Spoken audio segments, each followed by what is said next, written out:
Last week, Apple officially released its new purple colorway for the iPhone 12, and while nothing has changed internally about the device, it makes for a great opportunity to revisit Apple's current baseline iPhone while exploring this great new color. In this episode of The Rewind, we explore the iPhone 12 and discuss some of its most compelling features and whether or not you should consider upgrading if you have an older iPhone right now. And as always, if you appreciated this video, leave me a thumbs up and be sure to subscribe for more videos like this. But first, a word from our sponsor. 9to5Mac is sponsored by AirBuddy 2, a must-have utility for AirPods users. The original version was great, but AirBuddy 2 comes with tons of new incredible features. It extends macOS to improve your AirPods experience, and it's fully compatible with Big Sur and Apple Silicon. Just open your charging case next to your Mac to see a beautiful UI with info on batteries, connection, and status. With AirBuddy 2, you can connect and change listening modes at the same time with a single trackpad gesture. Automate system volume, audio input, and listening mode so you're ready to go into a video call with just a single click. And you can enjoy custom global keyboard shortcuts that allow you to quickly connect to, disconnect from, or change listening modes on your devices. Go to airbuddy.app/9to5Mac to learn more. The first 100 9to5Mac viewers to use that URL will get AirBuddy with a 20% discount. And stay tuned to the end of this video to learn about even more things that AirBuddy 2 can do for you. Welcome to The Rewind. iPhone 12 Purple Edition. This isn't the first time that we've seen a purple colorway grace the iPhone. In fact, just last year, the iPhone 11 launched with a purple color option that we covered right here on 9to5Mac. But it's the design of the iPhone 12 with its flat iPhone 4 era antenna bands that makes the purple contrast and stand out more than it did on the iPhone 11. Now obviously, the purple color does nothing for the iPhone 12 in the way of performance or capability, but I think it's probably the best looking iPhone 12 color configuration available. It's a little unfortunate for people who would have definitely preferred to have purchased this color at the iPhone 12 launch, but perhaps Apple was hoping the new colorway would add a boost to iPhone 12 sales, although it doesn't seem like Apple really needs help in that area. The launch of the purple iPhone 12 also means that users gain access to a new purple live wallpaper, which perfectly complements the deep lavender exterior of the iPhone 12. In addition, Apple has launched brand new spring case options for the iPhone 12, and unsurprisingly, several of those options appear to cater to the purple exterior of Apple's newest iPhone. If you'd like to see a hands-on showcase of those new spring case colors, then leave me a thumbs up. Now, as I noted in my full review and top features overviews of the iPhone 12, this is my favorite smartphone design ever. The iPhone 12 takes all the good elements from the iPhone 4 era and combines them with the body of a modern iPhone. The aforementioned flat aluminum band that wraps around the exterior is decidedly on brand, and the color match glass back tops off a classic look. What's more is that the iPhone 12 is a smaller device than its predecessor while retaining the same 6.1-inch display size. Now, for most people, the iPhone 12 is the sweet spot in Apple's smartphone lineup as far as size is concerned. The iPhone 12 mini, while undeniably adorable, comfortable to hold, and uber portable, lacks in screen real estate and battery life. And although I am an iPhone 12 Pro Max user, I think many will find the 6.7-inch smartphone quite unwieldy in the hand.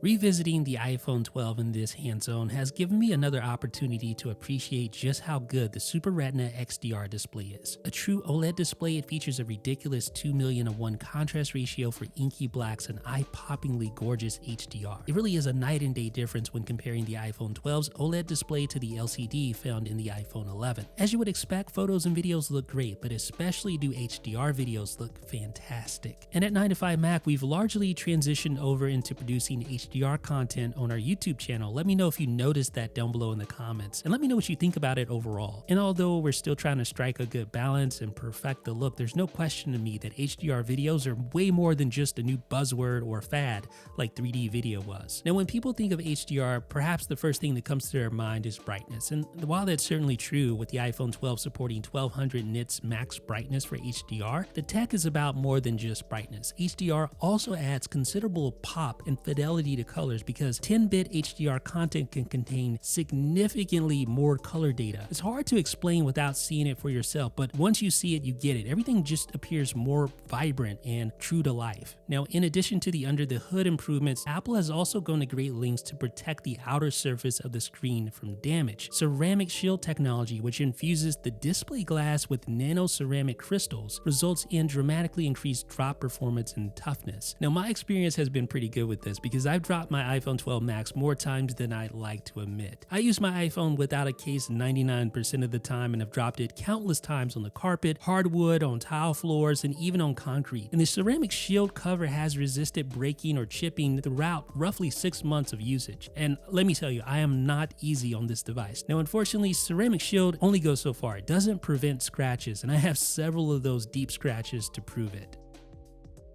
If you're coming from the iPhone 11 with its A13 Bionic system on a chip, then upgrading to the A14 Bionic won't necessarily blow your mind. The upgrade is a modest one in terms of raw performance, but in certain areas, most specifically in machine learning performance, you're going to get some big boosts with the A14. The new 16-core neural engine is up to 80% faster for machine learning tasks, something that iOS relies on more and more with every passing year, especially with the camera system. Now, like its predecessor, the A14 Bionic features 2 high-performance cores paired with 4 efficiency cores. But this time it's built on a 5nm process, and the chip is unsurprisingly good at handling demanding tasks when needed, but can also sip power to help the iPhone 12 achieve its rated 17 hours of offline video playback and 11 hours of stream video playback. Both the iPhone 11 and the iPhone 12 feature 4GB of RAM with similar memory performance between the two. So if you're coming from an iPhone 11, I don't consider the processor to be a compelling enough upgrade to make it the sole reason why you would decide to purchase an iPhone 12. However, if coming from an older iPhone, an 8 era or the 10s era, then the speed improvements are a little bit more convincing. Now, in addition to the A14 Bionic chip, the A12, like the iPhone 11, features the Apple design U1 ultra-wideband chip. The U1 chip provides spatial awareness to help users precisely locate other U1 equipped Apple devices. Now, when the iPhone 11 launched, there weren't that many practical use case scenarios for ultra-wideband technology, but with the release of the AirTag, users have a much more compelling reason to upgrade to a smartphone with the U1 chip. While AirTag tracking features will work with devices that don't have the U1 chip, you won't get the precise tracking measurements. The U1 chip can detect locations within 10 centimeters like you would with an ultra-wideband equipped device from Apple. So in other words, if you want to get the most out of AirTag, you really need to upgrade to an iPhone 11 or an iPhone 12.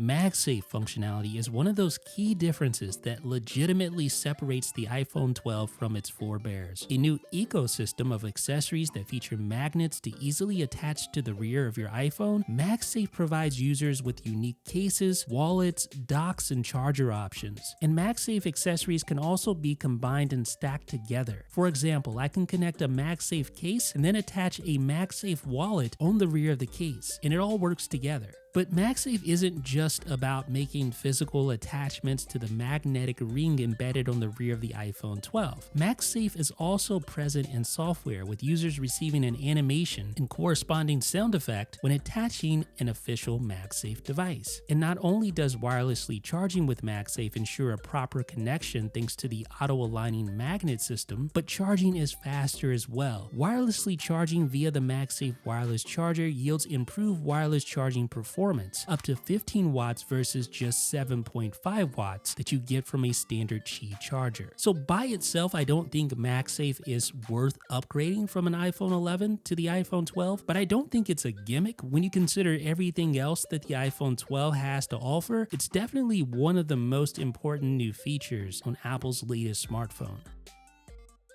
And finally, there is the updated iPhone 12 camera, which features some noticeable improvements and enhancements over its direct predecessor. While the iPhone 12 retains a dual camera setup on the rear, which makes a wide-angle camera with an ultra-wide camera, the wide-angle camera is new, gaining a faster aperture that takes it from f1.8 in the iPhone 11 to f1.6 in the iPhone 12. Now, aperture improvements are relatively rare for the iPhone camera system, and it results in better low-light performance, less noise, and shallower depth of field in photos and videos. videos. And you get significant night mode capabilities thanks to the machine learning improvements provided by the updated neural engine in the A14 Bionic, with the wide-angle camera better at capturing extreme low-light shots thanks to a mix of machine learning and the faster lens. As good as still photography is on the iPhone 12, it's really the video that blows me away. Hands down, the video features found in the iPhone 12, headlined by an end-to-end Dolby Vision 10-bit HDR workflow, is what puts the iPhone 11 to shame, so to speak. Not only can you view Dolby Vision HDR content, but you can also capture HDR video directly using the iPhone's stock camera system. And you don't even have to offload the footage to your Mac in order to retain HDR, because users can edit HDR videos directly in the Photos app, with iMovie, and even with third-party apps like the award-winning Luma Fusion. Recording in Dolby Vision means 10-bit video capable of capturing 700 million colors. Like I stated earlier, HDR 10-bit video isn't just about the insane amount of dynamic range, but also about the colors and the available color palette. As a result, footage has a visual fidelity and pop that just isn't possible when shooting standard dynamic range. If photography and videography are super important to you, then you might want to consider the iPhone 12 and iPhone 12 Pro Max. Apple's flagship smartphone gains software advantages when taking photos, supporting Apple's ProRAW format for natively capturing RAW photos that provide more editing flexibility in post. And then there's also noteworthy upgrades on the hardware end for camera aficionados. The iPhone 12 Pro Max features an enhanced 12-megapixel wide-angle sensor that's 47% larger for pixels that are capable of capturing more light. There's also sensor shift optical image stabilization that stabilizes the sensor instead of the lens for improved handheld capturing. And the iPhone 12 Pro Max gains an upgraded 65mm telephoto lens for up-close photography and videography that's capable of providing more pleasing background bokeh with 5x optical zoom range across all three cameras.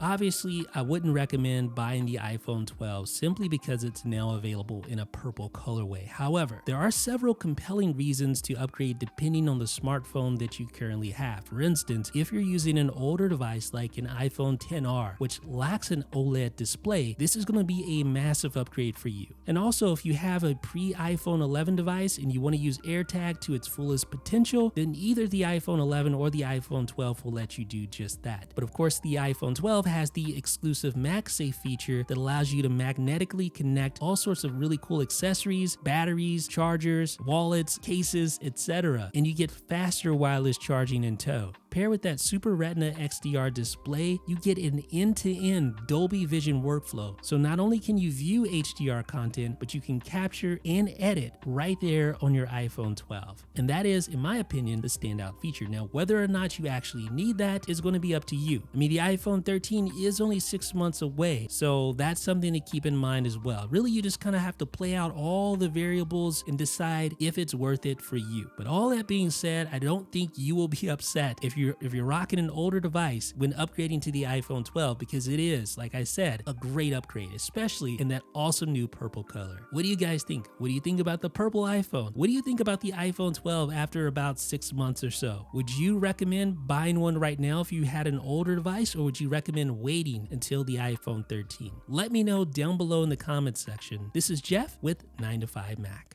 9to5Mac is sponsored by AirBuddy 2, a must-have utility for AirPods users. As we discuss, AirBuddy 2 is the perfect companion for AirPods. It also extends macOS with the batteries widget and menu bar icon that shows all your devices intelligently grouped. And Smart Stats give you battery usage over time, total listening time, call time, and shows you which AirPod is draining its battery more quickly.